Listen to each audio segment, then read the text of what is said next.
Yo, yo, yo, yo! Bonjour, bonsoir, mes chers amis canadiens, européens, martiens. Très heureux de vous retrouver pour notre rendez-vous hebdomadaire, ce fameux lundi 19h chaque semaine dans lequel je prends mon temps pour vous, pour qu'on ait une belle discussion sur un thème en particulier. Et ces thèmes-là sont tous les thèmes que je me fais demander le plus souvent en privé. Fait que je me dis, il doit y avoir des gens qui s'intéressent à ça s'ils me posent des questions. Donc, on commence. Il y a quelques personnes qui vont se connecter. Plus le temps passe, plus les gens arrivent avec nous. Donc, aujourd'hui, comme vous le savez, on a un thème qui est comment accepter l'inacceptable. Donc, tu as du mal à dealer avec les injustices, tu as l'impression que la vie est contre toi ou tu aimerais sentir que tu as le plein pouvoir sur ta vie. Comment on fait ça? Première des choses, j'aimerais, comme à l'habitude, vous savez comment ça fonctionne. Si vous êtes ici avec moi en direct, écrivez tout simplement dans les commentaires le chiffre 1 pour que je sache qui est là en live avec moi. Et si vous écoutez ce live-là en rediffusion, écrivez le chiffre 2 dans les commentaires pour que je puisse voir, y a-t-il des gens, même s'ils ne sont pas en direct, qui disent « Ah, j'ai manqué ça, je vais aller le regarder pareil ». Que ce soit une journée plus tard, 46 secondes plus tard ou 160 ans plus tard. Honnêtement, ça m'intéresse moins de le savoir 160 ans plus tard. Je risque de ne pas être là, quoique, hein, immortel jusqu'à preuve du contraire. Donc, on va starter ça, mes chers amis. On est déjà une cinquantaine. Fait que, boum, on se lance. Et je descends vos commentaires. Good, good, good. Des gens que je connais. Marco, Yes, Lynn, Mélanie, Joe, des clients, des gens que j'apprécie, avec qui je travaille tous les jours. Excellent. Donc, la première des choses, par rapport à comment accepter l'inacceptable, la première des choses, c'est de se rendre compte qu'on est dans un pattern dans lequel on bloque, dans lequel on n'accepte pas les choses. Parce que si jamais on fait soi-même du déni, si on se dit comme « Ah non, il n'y en a pas de problème, ah non, ça ne me dérange pas, ah non, c'est pas grave, ah non, ça c'est réglé, ça ne m'affecte plus », comment est-ce qu'on peut retourner à la source pour aller vraiment exposer le problème? Puis je pense que c'est la première étape qui est vraiment importante, c'est être honnête avec soi-même. Si tu es dans une situation dans laquelle quelque chose te fait chier, que ce soit en lien avec quelqu'un d'autre, que ce soit en lien avec quelque chose que tu as fait, avec quelque chose que tu aurais aimé ne pas faire, quelque chose que tu aurais aimé faire mais que tu n'as pas fait. Donc, peu importe c'est quoi la situation en ce moment qui te fait chier, la situation dans laquelle tu as l'impression que ça te gosse, que c'est pas acceptable, que c'est... Hey, savez-vous quoi? J'ai écrit, je vais modifier ça, modifier la publication. J'ai marqué comment combattre la procrastination. Je suis cave. Comment accepter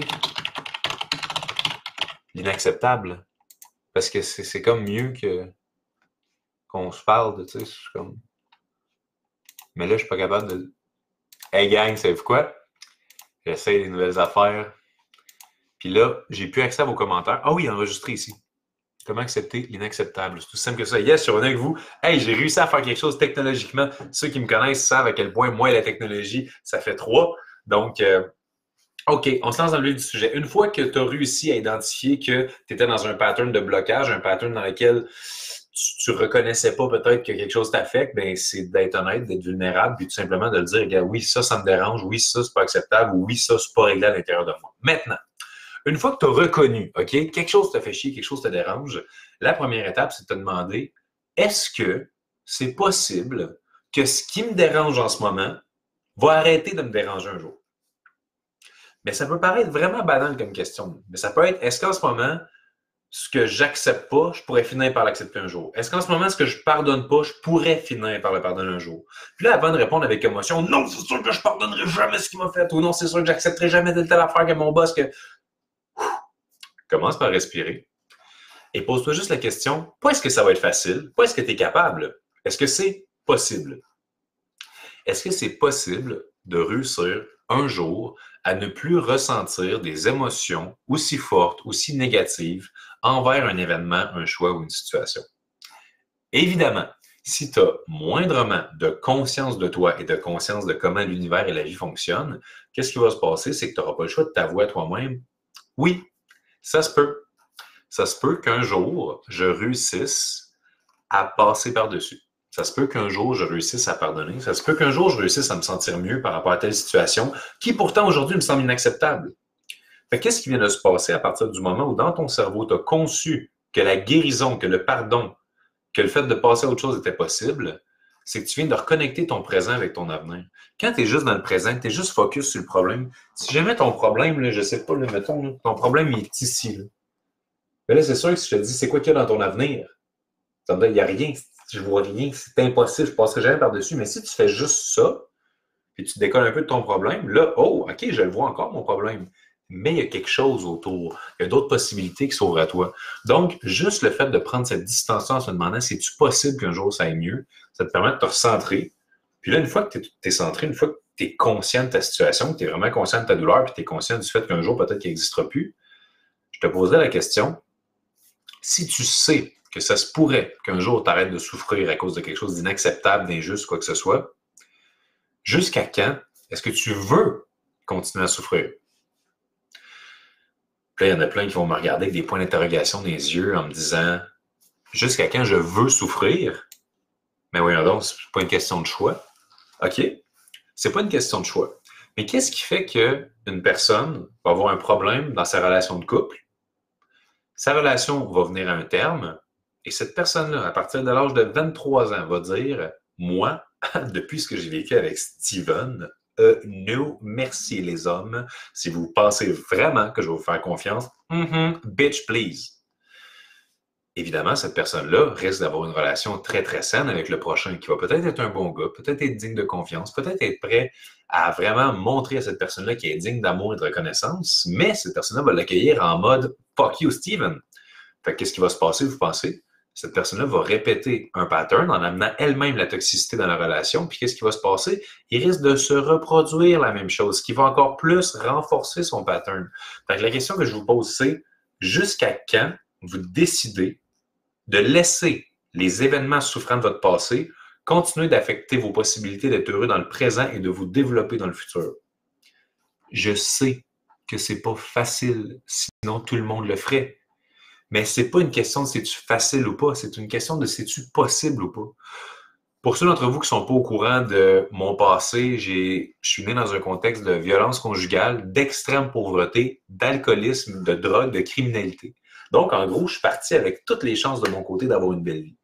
Mais évidemment, certaines personnes avec mon passé pourraient aujourd'hui être dans une situation dans laquelle ils sont pas fiers d'eux, ils sont pas épanouis, ils sont pas accomplis, ils se considèrent même pas comme une bonne personne, puis ils n'ont rien bâti dans la vie. Savez-vous qu'est-ce qu'ils diraient? Ils diraient, ouais, mais moi, attends, tu connais pas mon histoire. C'est parce que j'ai vécu telle souffrance, j'ai vécu telle épreuve, j'ai commencé de telle manière dans la vie.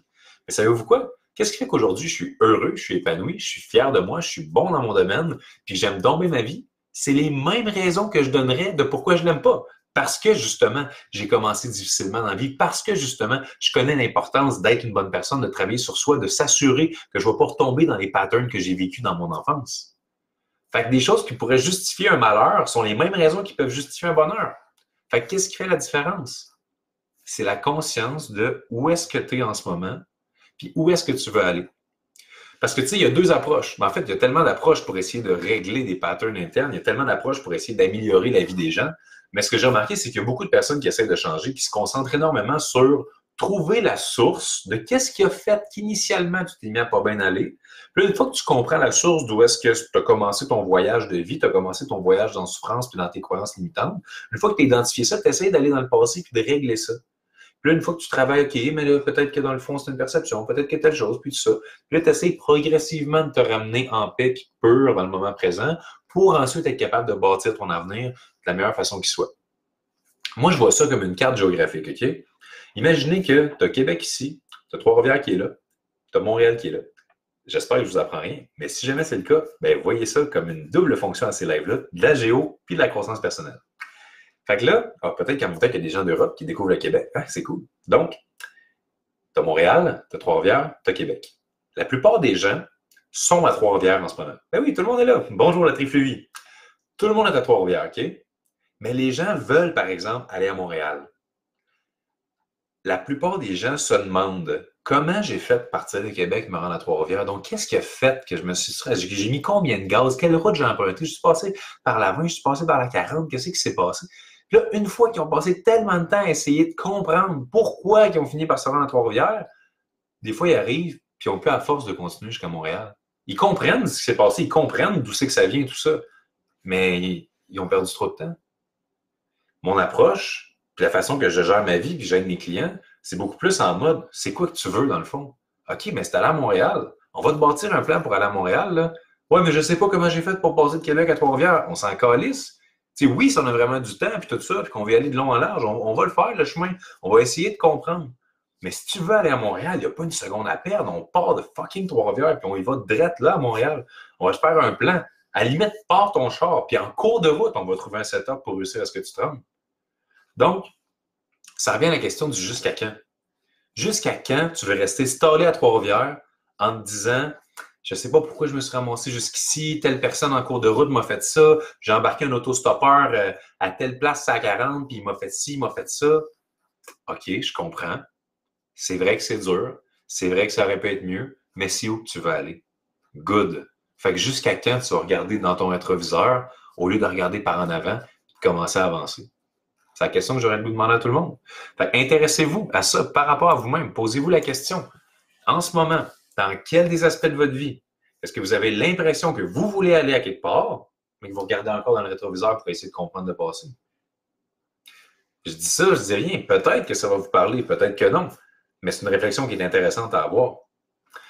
La deuxième des choses que je voulais vous partager aujourd'hui, à part le concept du jusqu'à quand, parce que tu le sais, on l'a dit tantôt, c'est possible d'arrêter de souffrir. Fait que si tu sais que c'est possible, tu sais que tu as la capacité de le faire. Parce que si tu n'avais pas la capacité de le faire, tu ne dirais pas que c'est possible, tu dirais ça se peut pas. Mais là, tu le sais, si tu es honnête avec toi, que c'est possible. Fait que tu sais que tu es capable. Fait que si tu sais que tu es capable un jour, pourquoi tu ne serais pas capable aujourd'hui? Parce que si tu es capable de te projeter dans le futur en te voyant être capable, ça veut dire que tu as déjà la capacité. Parce que si tu ne l'avais pas, tu ne l'imaginerais pas. Est-ce que c'est aussi compliqué que je pense que ça l'est? J'espère que vous me suivez sincèrement. Parce que ce petit bout-là, là, si vous êtes juste capable de l'imprégner, de le réaliser, ça va faire toute la différence dans vos prochaines épreuves, dans votre prochaine façon de gérer les injustices.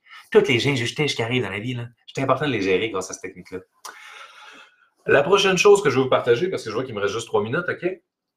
C'est le concept du fait que les injustices qu'on vit, les choses inacceptables, c'est même pas elles qui nous font souffrir. Ce qui nous font souffrir, c'est notre perception par rapport à ce qui nous arrive. Je vais vous donner un exemple. Je pogne un ticket.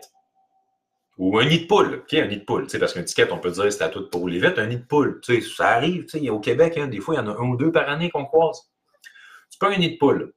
Tu peux te dire 1 million d'affaires. Le fait est qu'un nid de poule, c'est un nid de poule. Tu as passé dedans, tu as passé dedans. Ça, c'est les faits. Maintenant, le reste. Esti de journée de marde, la vie est contre moi, je suis tellement tanné, c'est rien qu'à moi que ça arrive. OK? Si tu as ces pensées-là, ça va-tu te faire filer d'une certaine manière? Oui. Même nid de poule, même setup, même heure, même place. Ah ben crime, peut-être que dans le fond, c'est un signe pour moi de ralentir. Peut-être que la vie essaie de me protéger. Peut-être que si j'avais continué, j'aurais fait un accident. Peut-être que je n'étais pas dû pour aller à telle place. C'est toujours une question, non pas de ce qui arrive, mais de comment tu perçois ce qui arrive. Tu te fais renvoyer, tu perds ta job. C'est un signe que tu es un incompétent? Ou c'est un signe que tu étais prêt pour un nouveau défi? Ou c'est un signe que tu n'étais pas à ta place là-bas, mais que tu vas être dans ta zone d'excellence ailleurs? C'est un signe que tu as des choses à travailler et ça veut peut-être t'apprendre quelque chose sur toi? Puis, juste vous raconter très rapidement l'histoire de... En fait, j'aurais même pas le temps de vous raconter l'histoire de chance ou malchance. Dans le fond, c'est une histoire super puissante qui aide les gens à réaliser tout simplement que peu importe ce qui arrive, c'est jamais ce qui arrive qui compte. C'est vraiment comment tu perçois ce qui arrive. Mais écoutez la gang, là, j'en vois une couple de commentaires qui me disent les nids de poules, les nids de poules. Et oui, parce que moi, vous le savez, l'hiver dernier, j'ai battu un record Guinness, j'ai pogné 6 flats en 1 mois. 6 flats en 1 mois. Fait que j'appelais au concessionnaire et j'étais comme, devine c'est qui? C'était vraiment drôle. Mais on est 100 personnes en ce moment qui sont en direct, les amis. J'apprécie énormément que vous soyez là pour tous ces rendez-vous hebdomadaires-là. Mais vous savez comment on fonctionne. On aborde un thème, on aborde la surface d'un thème ici sur ma page avec toute la communauté, les 60 quelques mille personnes. Et à partir du moment où est-ce qu'on rentre vraiment pas juste dans le c'est quoi le thème, mais vraiment comment l'adresser, comment réussir à appliquer ces choses-là dans la vie. Vous savez que ça se passe dans le groupe Select que j'ai créé, dans lequel il y a déjà quelques centaines de personnes qui évoluent avec moi au quotidien, jour après jour, mois après mois, depuis déjà plus d'1 an. Donc, si vous voulez savoir comment avoir accès à la partie 2 de ce live-là, c'est très simple. Vous avez juste à soit écrire directement en privé à la page Facebook sur laquelle vous êtes en ce moment, Mme Lemire, et mon adjointe et moi-même, on va pouvoir vous répondre, vous guider vers la suite dans ce groupe-là.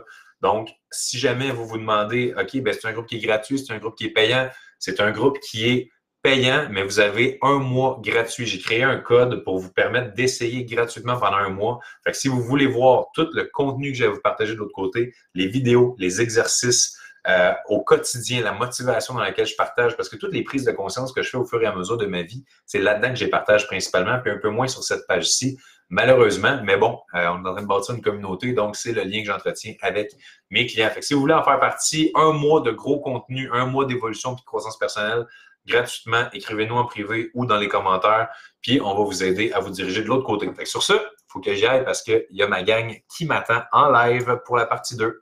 Bye bye tout le monde et on se voit la semaine prochaine.